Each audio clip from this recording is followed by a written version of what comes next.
good afternoon, all. From all parts other than the West Coast, we wish you a fine afternoon and a great extended weekend.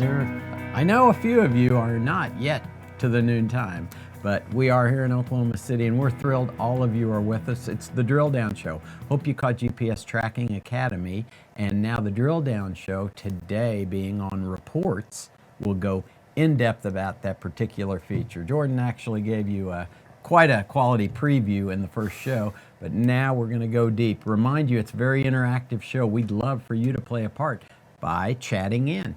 You see the chat box down lower portion of the screen. If you have any questions, any inquiries, you can do it that way. And Megan's handling chat. We've got Sam producing the show, and along with Jordan, I'm Mark. Welcome again. And on the drill down, we remind you of a few things as well. Always our tech support. Jordan, take it away. What is tech support about around here? That's where you began, I think. That's right. That's absolutely where I started. And tech support is always available for you to answer your questions, to help you with any problems you have with the system. And that's 7 a.m. to 7 p.m. Monday through Friday, as well as Saturday 9 a.m. to 4 p.m. So if you ever have any questions, you can call them, or you can always use the live chat feature on the system itself if you want to chat in a question for them. Super. And that 405-726-9900 applicable all of those times.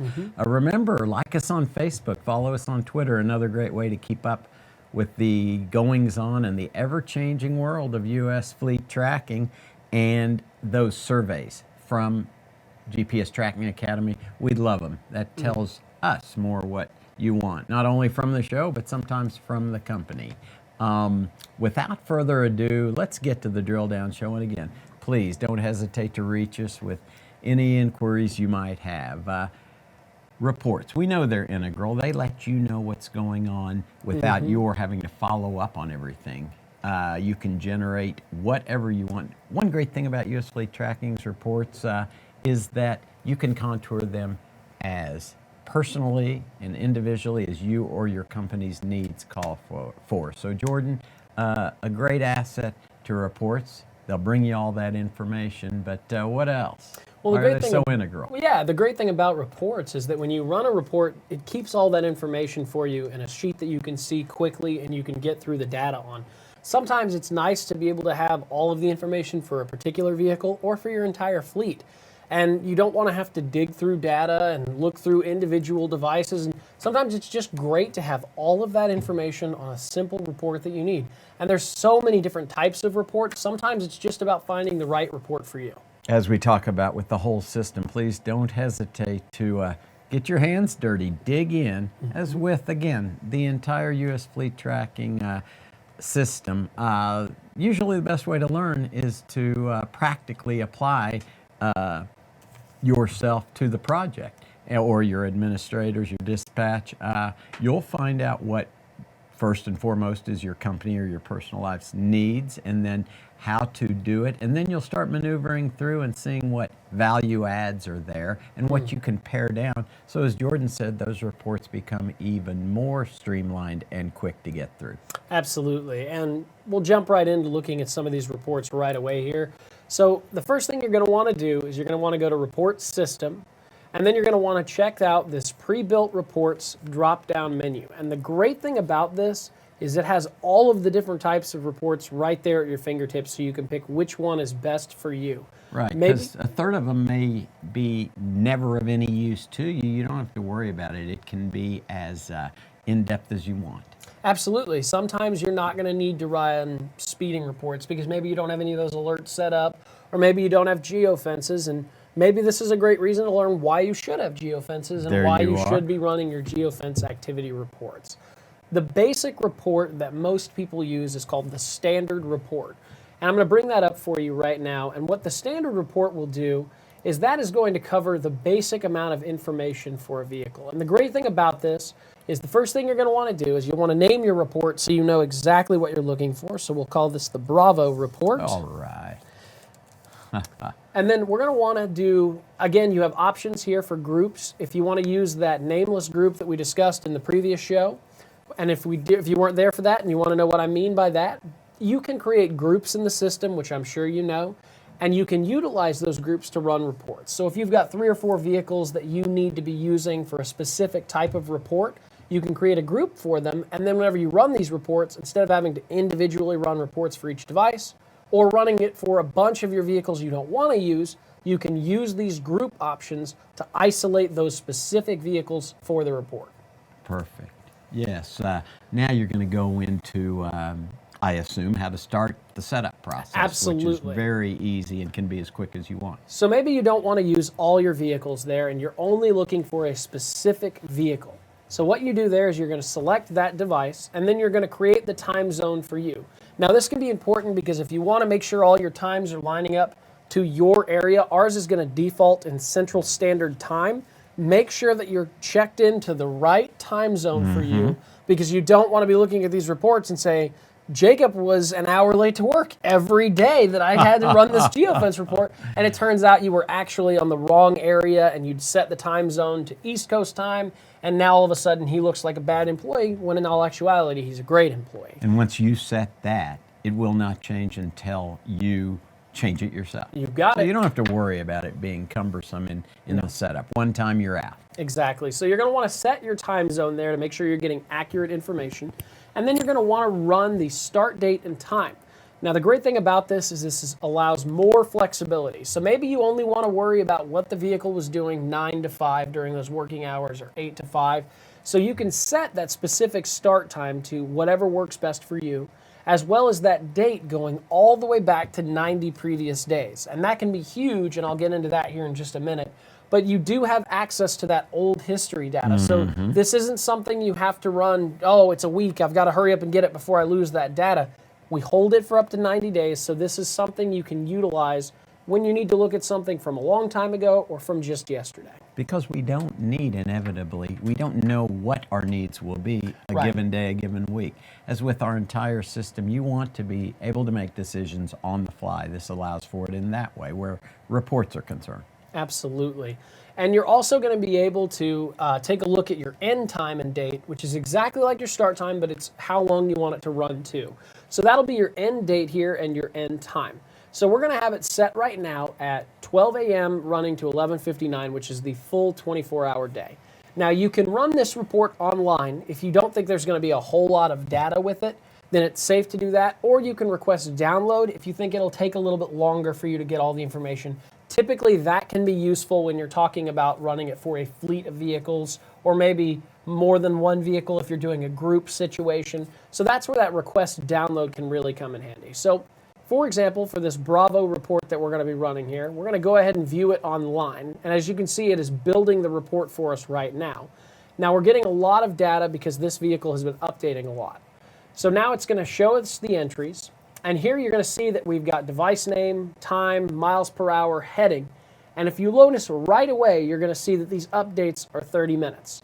And you're probably thinking, well, Jordan, you know, I thought I got 10-second updates. 10 seconds. And you do. As you'll also notice, the vehicle is not moving. So don't be confused by that data. What that's telling you is that the device is hardwired and it's still updating every 30 minutes like it should, even though the device isn't moving. It isn't moving. It defaults to that 30 minutes. It starts moving and you get your 10 seconds. Absolutely. And you'll notice right away when we scroll down here that once the device starts moving, it's starting to get those 10-second updates. And the great thing about this is as much data or as little as you need. So right now we've got time, miles per hour, heading, latitude, longitude. Maybe, you know what, there's this, for example, maybe this isn't for you. Maybe you don't need to know the latitude and longitude. Well, a great thing you can do is the Show Hide Columns feature right here.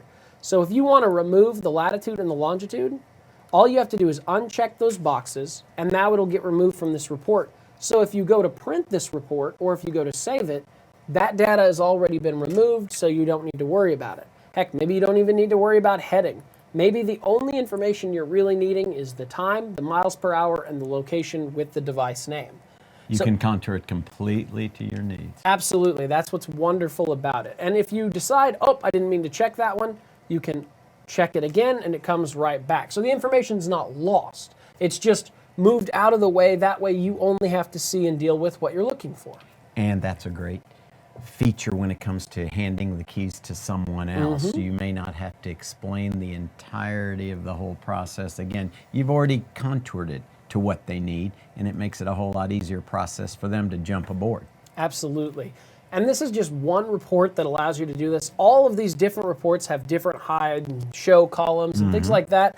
And the great thing to remember is that sometimes reports, maybe you don't need locations, whatever it is, go in, play with the system, find out what you need to be using and utilizing. So that's standard. For you tends to be the go-to because you can make it anything you want. Absolutely. Okay. So now let's look at a different type of report here real quick. And I'm going to show you kind of a trick that I've been working on. So we're going to start over here. And we're going to go back to report systems. Now, I mentioned this in the previous show. This is something that I think is a really, really neat trick. And it kind of involves... I have been waiting anxiously through lunch, through this show, once you said that. Okay, now this is how you can use multiple aspects of the system to give you a lot of really great data and information. Now, let's say you've got a vehicle right here, and you know that it's been going on this route a lot lately. And you're wondering, well, I wonder how long he's been going on that route, because if he was going a different way, it could have been saving him time. So, or maybe you just need to know how often that route is being utilized, because maybe you need to add another vehicle to your fleet in that area. What you can do is you can create an alert, a geofence alert specifically, and you can put it in that area. And after you've created this geofence, what you can then do is you can go to reports and you can create a geofence activity report,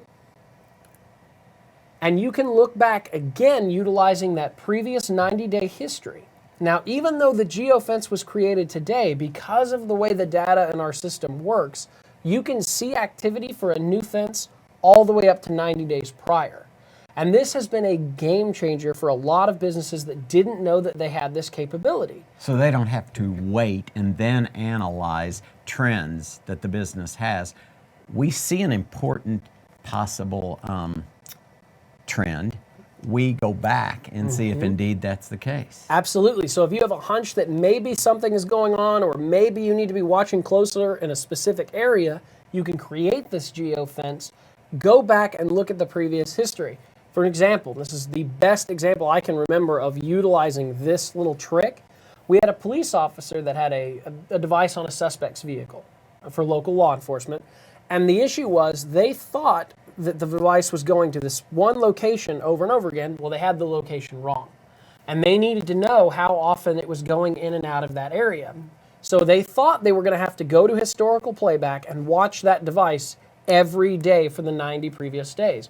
And they called in and they said, that's just too cumbersome. You know, it's just going to take too much time to go through all of those. Is there a faster way to do this? And we said, well, sure. Build that geofence in that area that you need and run that geofence report for all 90 days. Retroactively. And they were like, well, we didn't know the system could do that. And that's the great thing about the system, is if you communicate with us what you need, a lot of times we can help you find the solution. And that's what tech support is so amazing at. And that's a great thing about tech support, yes. Exactly. They're great at that kind of creative solution, and so are we as a company. We are very good about coming up with creative ideas to help the customer with anything they need. And often, Jordan, you think of a possible scenario that you would like to check out and see if your hunch, your suspicion is correct, but it is simply too time-consuming or cumbersome, so it's not worth drilling in. Well, in this manner, you don't have that decision to have to make as in the either or. You've got this option, and that is a great addition that these reports give you that I had not thought about either in establishing what trends might have happened, whether positive or negative. We always like the carrot rather than the stick. It can be grounds for giving your team a few extra attaboys, and you know those go a long way. The paycheck's necessary, but you can't overstate what positive feedback, camaraderie, and a feeling of team means to your company's success. Sure. Another couple of reports I want to touch on really quick that can be really helpful with specific situations. Sometimes whenever you're wanting to do, like let's say you have a wrecking company and you're towing a lot of vehicles back and forth. Well, one of our options is for the PTO report.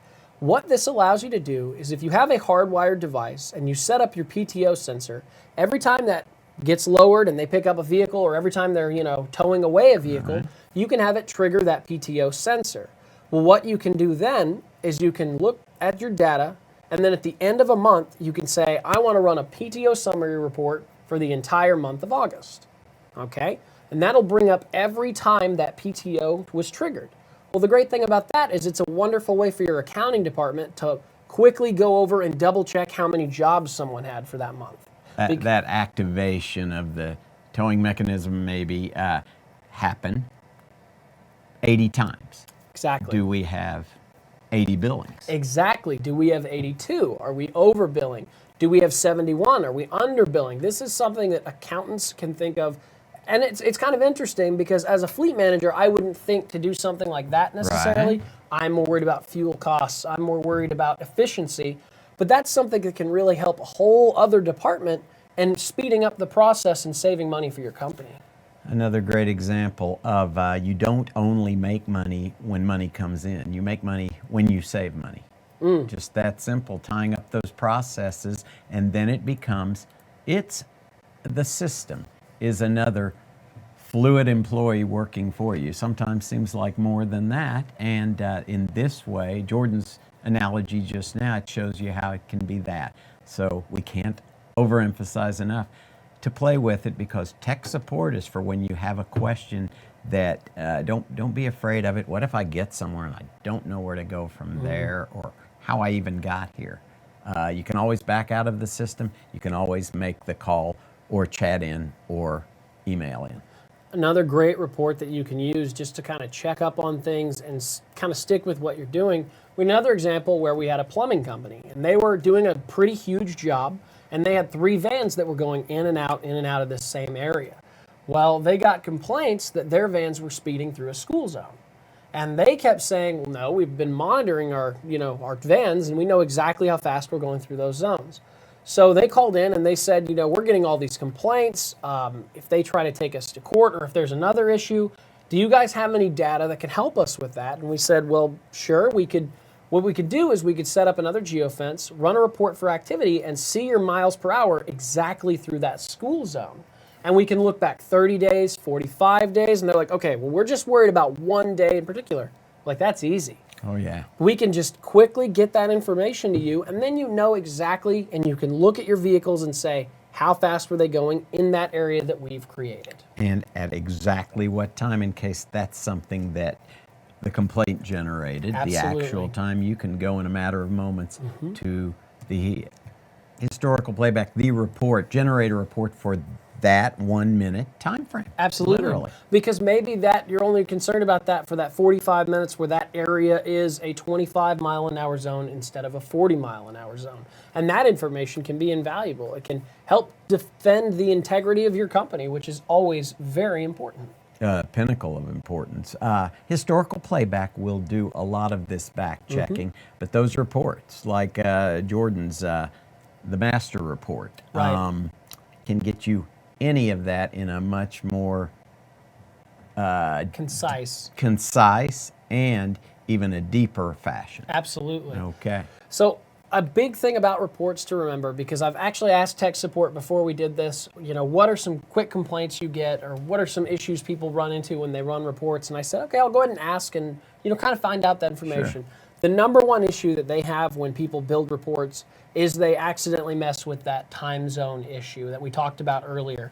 That seems to be the only real issue, which is great because it tells us that the data is very user-friendly and is very helpful whenever somebody's running a report. So we do that quick check up front that we're set correctly. Absolutely. To Pacific, Central, Eastern, and the like. And again, it will not change on you once you've set it unless you change it yourself. Absolutely. So you're good as long as you have verified that. Absolutely. And one more thing to really touch on about reports that I kind of mentioned before. Whenever you bring up your report history, these are all the reports that you've run in the past. So if you ever need to go back and check an old report, you can download that report again and then immediately have access to an old report that you've run in the past. And then whatever program you use, whether it's Excel, whatever it may be, it can reload in that fashion, and then you can actually take a look at that again, and then you can begin to work with that report. So you don't have to go through and try to remember all the specifics that you ran for that report. You can go to an old report and just rehash and relook at that data. And this is the immortal Libre Microsoft. Yes. So the great thing about this is then you can go in, you can look at your specific report that you're opening up, and you can go through that data one more time. And it seems like no reports were found for this result parameter, which is a good sign because this was a speed report that I checked, and that means that nobody in their account was speeding. So it's great to have that kind of quick information at your fingertips. And always remember that you can go back to your old history, you can download it and bring it right back up for your use. Right, and you can go deep as you want, and on a report like that, like Jordan just generated, no information there, which gave you all the information you needed. Yep. You can breeze over. You'll become very familiar very quickly with that data, and it's not like you'll be perusing reports all night. Right. You'll learn just what goes hand in hand with your company and can get through them, lends peace of mind to the whole process, and you know you're getting efficiency and you're making the most of what you've got, so you can spend less time on back checks and such and more time on innovating and generating more business. You nailed it, Mark. All righty. Jordan, thank you very much. We appreciate you all being here this afternoon. We wish you a great Labor Day weekend. Want to remind you of a few things. Yes, if you want to see archived shows, whether some of our shows, who wouldn't want to watch this show 3 or 4 times a week, or tutorials online, you can go to youtube.com/US Fleet Tracking, as you see on the screen. Sam threw it up there, and you'll be able to find our library of recorded videos. You've got Facebook, Twitter, and the like. You youngsters know what I'm talking about. One of these days I'll come into this generation, but it's a great way to see what US Fleet Tracking offers, how we're changing, all the innovations that come along. It's a great way for you to interact with us. Like us on Facebook, follow us on Twitter. We've got tech support the hours of 7 a.m. to 7 p.m. Central, and on Saturdays, that's 5 days a week. On Saturdays, 9 a.m. to 4 p.m., live tech support representation, the phone number, 405-726-9900. Please remember, if you would, take a couple minutes for the surveys. And so for Megan in chat and Sam pushing all the buttons, they are integral. We thank them. For Jordan, I'm Mark, and US Fleet Tracking as a whole is glad you've joined us. It's an every other Friday tradition here. GPS Tracking Academy at 11 o'clock Central, followed by a different drill down all the time, 1 hour later at 1 o'clock Central. Placements. And where in the world is your GPS tracker? Compliments of Jordan, that title. Our next drill down will be device placement. This can be integral to not only accuracy and receivability, but to the best way for you to place that tracker and know it's getting all the info you need. That's the drill down in 2 weeks. So again, we thank you very much for being valued US Fleet Tracking customers. Reach us anytime. Have a great holiday weekend, and we will see you in 2 weeks.